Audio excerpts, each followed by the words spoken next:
તો માતા અનેક કષ્ટો વેઠીને બાળકને જન્મ આપે છે અને એથી વધારે અનેક ગણા કષ્ટો વેઠીને સંતાનોનો ઉછેર કરે છે। અમદાવાદમાં આવી જ માતાઓના સન્માનમાં એક કાર્યક્રમ રાખવામાં આવ્યો। સમાજ સામે એકલે હાથે ઝઝૂમીને સંતાનોને પગભર કર્યા। હાર્ટ ફાઉન્ડેશન અને રિસર્ચ ઇન્સ્ટિટ્યૂટ દ્વારા યોજાયેલા કાર્યક્રમમાં 5 માતાઓનું સન્માન કરાયું। અંબાબેન પટેલે પતિ ગુમાવ્યા બાદ ખૂબ જ તકલીફો વેઠી હતી અને ત્યારબાદ તેઓના દ્વારા પોતાના સંતાનોને મોટા કરવામાં આવ્યા હતા।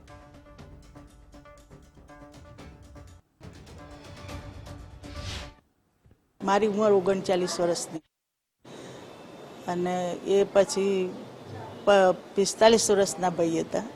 ઓપથી આવી વખતે શરૂમાં અમદાવાદ આવ્યા કે 5 વર્ષ રહ્યા અને ઓપ થઈ ગયા કે ઘણા બધા લોકો સમાજમાં કહેતા કે ગામડે આવી જાઓ ગામડે આવી જાઓ। પછી મેં ધડ કરી કે ગામડે તો જવું જ નથી, જે હશે એ રીતે અહીંયા રહીશું। એ રીતે પછી હું ઘણી અમુક કામે હું કરતી, સીવણ ક્લાસ કરતી, થોડું ઘણું આઘું પાછું કરીને પણ એક નિશ્ચય કરે કે બાળકો નહીં ભણાવવાના, નહીં રહેવાનું। અમદાવાદમાં પોતાનું ઘર હતું। એ રીતે 3 બાળકો,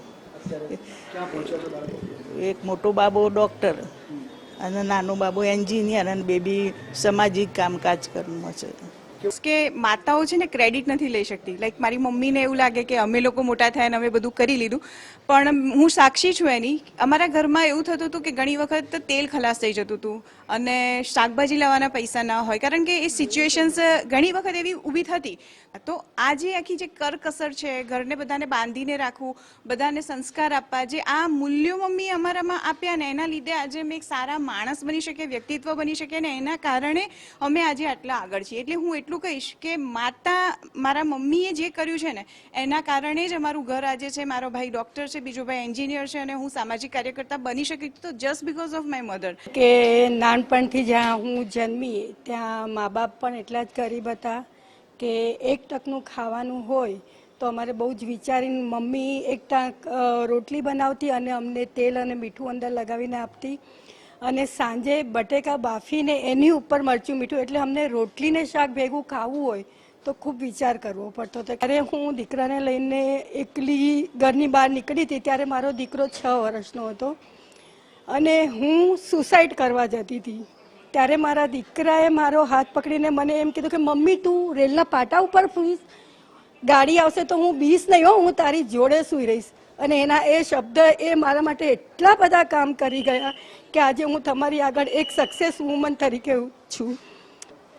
હું કહીશ કે મા બાપ દીકરાને દીકરીઓનો હાથ પકડે છે, મારામાં મારા દીકરાએ મારો હાથ પકડ્યો છે અને મારી સફર પૂરી કરી છે અને મહાદેવનું બીજું રૂપ છે મારો દીકરો અને મીડિયાએ જે સાથ આપ્યો છે એના માટે ધન્યવાદ। માતા માટે કરીએ છીએ પણ પુરુષ માટે કેમ નહીં?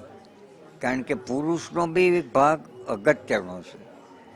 બંને ભેગા થઈને ઊંધું થાય છે। જ્યારે પુરુષ નથી હોતો ત્યારે માતાને વધારે કષ્ટ પડે છે। એ રીતે જો વાઈફ ન હોય તો પુરુષને બી તકલીફ પડે છે। એટલે મેં કહ્યું કે હવે મારે બી એક પુરુષો માટે બી સન્માન કરવું છે, વધારે તો જાગૃતિ માટે કે આવા દુનિયામાં લોકો છે અને મદદ કરવી જોઈએ।